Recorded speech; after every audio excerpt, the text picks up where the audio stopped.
War Measures Act and to impose this act, if he gets parliamentary approval, upon the nation in response to what the truckers are doing peacefully and under legal and civil disobedience, which is a part of our democracy. To kick things off, I'm going to ask Tamara, who is, of course, one of the great leaders of the truckers movement, to make a statement. Tamara. Thank you. I am honored to be sitting next to the last surviving founder of our Charter of Rights and Freedoms, the very document that is now being used against the people it was designed to protect. The federal government is planning to invoke the never-before-used Emergency Measures Act. First of all, we are not afraid. In fact, every time the government decides to further suspend our civil liberties, our resolve strengthens and the importance of our mission becomes clearer. We will remain peaceful but planted on Parliament Hill until the mandates are decisively ended. We recognize that there is a democratic process within which change occurs. We have never stepped outside of that process, nor do we intend to. All Canadians should be surprised, no matter your political opinions, that such an extreme measure could be used against a peaceful demonstration. We have countless vulnerable people in our crowd, including children, the elderly, and the disabled, who cannot be met with force by a genuine liberal democracy. The right to peaceful protest is sacrosanct to our nation. If that principle is abandoned, the government will reveal itself as a true tyranny and it will lose all of its credibility. In that unfortunate situation, we have faith that those politicians, police officers, and military will listen to their conscience. Remember, I'm just following orders has always been an excuse used by those who ignore their moral intuition. But we have faith in you, Canada, to do the right thing. Do not let this become a dark moment in our history. I want to now address all Canadians. We love you all. Some of you might oppose our grievances. However, democratic society will always have non-trivial disagreements and righteous dissidents. There are many reasons for us opposing the mandates. Some of us have been mistreated by our government, including many of our Indigenous communities who have personally experienced medical malpractice. Some of us simply want bodily autonomy and oppose the mandates on principled grounds. No matter our reasons and opinions, it is how the government responds to its citizens that determines the fate of the country. Listen to your hearts, Canadians. Is the Emergency Act the right response to our demonstrations of love and freedom? Now, I want to address the Prime Minister. No matter what you do, we will hold the line. Hold the line. There are no threats that will frighten us. We will hold the line. Lastly, to our truckers and friends on Parliament Hill, do not give in to fear and threats.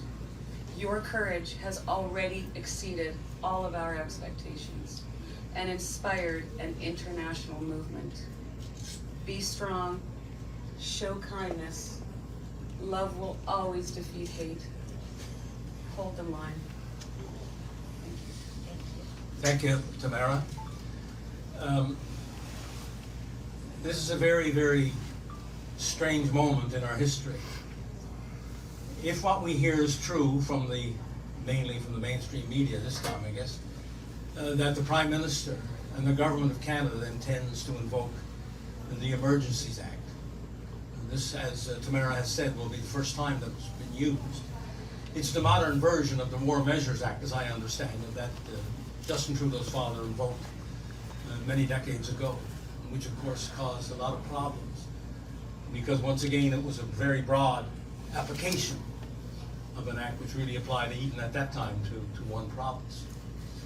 And so we are again in 2022 looking at a situation, especially as it relates to the Convoy 2022, which is here in Ottawa and in the environs of Ottawa, which is peaceful.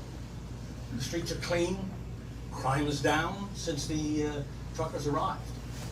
And so therefore, it behooves the government, if they are going to proceed on this movement of invoking this act, to prove that this really is necessary to apply to the capital city and to this convoy. We have tried, and I'm speaking on behalf of the truckers now, we have tried very hard to ensure that we are doing things peacefully and that we are exercising our civil disobedience and our rights to civil disobedience. And even over the last number of days, the truckers' representatives have been involved with the city of Ottawa in very serious talks to ensure that the citizens are negatively affected as least as possible. And I think you are aware of some of the latest actions in that regard. So the truckers are not insensitive to the fact that they are in a city. They're in a city where there are citizens who also have rights and freedoms, that they must be respected. At the same time, the truckers' rights must be respected. The other thing is, as some of you may not know, in invoking the act, the new War Measures Act, the government, after it declares this, must go to Parliament and must pass this through Parliament. They have 7 days, I think, to 7 days to present the matter to the Parliament. And both the Senate and the House of Commons have to vote on it after a debate in the Parliament. And to my understanding of the Act, that there's no limitation on the debate periods, and therefore, hopefully, the government will honor that and not try to bring in some kind of closure measure to restrict debate in Parliament. It will be the truckers' representatives who will argue very hard with the political parties that this is an unnecessary action by the government of Canada, that this is again a government overreach. We don't do these kind of things in Canada. We engage in dialogue. And it is my understanding that the government of Canada has not reached out once to the truckers since they have arrived in this capital city.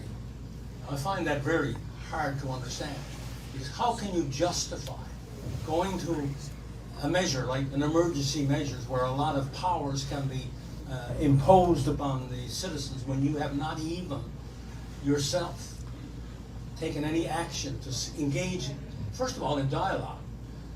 Let's forget the negotiations for a minute, just natural dialogue, to reach out and say, can we sit down and have a talk, see where the major issues lie, and see if there's any common ground. To move just quickly through, and one is struck by the fact that only a couple of days ago the province of Ontario issued an emergency order, and now we have only a few days later the anticipation that the federal government is doing that. Was this all planned? Is this all orchestrated to try to heighten heighten the fear in people in Canada, so they think this is all justified? The other thing that's really bothersome to me, not only as a Canadian, but as somebody who helped craft the Charter of Rights and Freedoms right here in this city, a little over 40 years ago, which was a constitutional document, which is supposed to be able to stand the test of time. And one of the principles of that charter is that if governments initiate any moves to undermine the freedom of a religion, or the freedom of conscience, or the freedom of thought, or the freedom of expression, or the freedom of movement, of association, or assembly, or if they're going to move against life, liberty, and the pursuit of happiness, if they're going to move, or I should say security of the person, if they're going to move to try to restrict travel in the nation, from me being able to travel across the nation, or any citizen, or they're going to somehow override one's equality before the law, they have to, even if Section 1 does apply, which I would argue it doesn't, they have to demonstrably justify their actions. That's a pretty strong onus. And in the Oates case back in 1986, a judge of the Supreme Court indicated what a high bar that will be for the governments to be able to meet, to eliminate the individual freedoms and rights of Canadians contained in that charter. So there's a great onus upon the Government of Canada when they start initiating these kinds of actions, that they must be consistent with the Charter of Rights and Freedoms in all its measures. And remember, the Charter of Rights and Freedoms also says, whereas this country is founded on the principles of the supremacy of God and the rule of law, that this must also come into play. And that the Constitution of this nation, not the Emergency Act, the Constitution of this nation is the supreme law of Canada. So it's within that context that I, as a citizen, and a person who was involved in the creation of the Charter of Rights and Freedoms, must take issue with what I anticipate to be an action against the people of this country through the Emergency Act. This is completely unnecessary to apply to the truckers. And we will, as I said, because I've been informed of this by the trucker leadership, that we will, over the next days and weeks, if this particular declaration moves to the House of Commons and the Senate, that we will actively argue against any such measure being passed by the Parliament of Canada. And we hope that by the end of the day, and that will be 2 or 3 weeks from now, we hope, because we want robust debate and we don't want any closure on this by the Government of Canada, that it will give time for representatives, not only of the truckers, but representatives of Canadians from coast to coast to coast, to speak about this unilateral, this kind of action that the Government of Canada is taking, killing a fly with a sledgehammer. This is completely and absolutely unnecessary. I'm also very hopeful, because I understand that the Prime Minister and the Government of Canada have consulted with both, or at least informed the opposition parties and have informed the provinces of the premiers. I hope before this day is out that this enactment happens by the government, that they move ahead on their intention to introduce this Emergency Act, that the premiers will come out and say, as I am saying, that this is completely unnecessary, that they will speak up. Hopefully the members of Parliament before this day is out will speak up. We want to know where every single member stands. No vacillation, no this way, that way, no wiggle room here. We want to hear from all of the members of Parliament and the members of the legislature right across the country, all 14. Where do you stand on all this? And make it clear, because we are at a very historic moment in our history to see this act being invoked for the first time against peaceful demonstration and civil disobedience. So I guess what we're saying is that we're putting the Prime Minister and the Government of Canada on notice. If they move ahead with what we understand from the press is they're going to do later today, is to enact this declaration of emergency and then bring it to the Parliament of Canada, that we will stand strong as we have to date to oppose these unnecessary moves against the freedoms and liberties of every Canadian. A question for Tamara? Or for Brian or Tamara, just a quick question. The protest in Windsor ended pretty peacefully, a few arrests, but mostly people just drove away or walked away. What's happening, could this end the same way as it ended in Windsor? Just people just go based on police coming in? I don't know what happened in Windsor, so I'm not familiar with that. I know it happened in the last few hours or whatever. Well, they all left pretty peacefully, just a dozen arrests. They walked away, they drove away, and it's all clear now. Could this end the same way it ended there, do you think? Well, as I understand it, if you're saying to me whether if the police start to move in and then everybody walks away, listen, as the truckers have said, as Tamara has said here today, we are going to hold the line. Hold the line. Question for Ms. Leach. Today in Coutts, Alberta, the RCMP arrested 11 people who were found having firearms, ammunition, body armor in their trailers at the blockade site.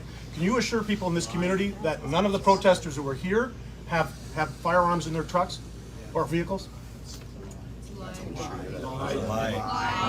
What's a lie? I'm asking a question. Do they have fire? Does anybody here have firearms in their trucks? No. Yes or no? As we know it, crime has gone down in this city since the truckers came. So what you're saying? Answer the question. Are there firearms that are in the trucks? leave the room. Thank you. You see these shapeless favors here? That's for Yeah, they always rude. Who asked the question again? CTV?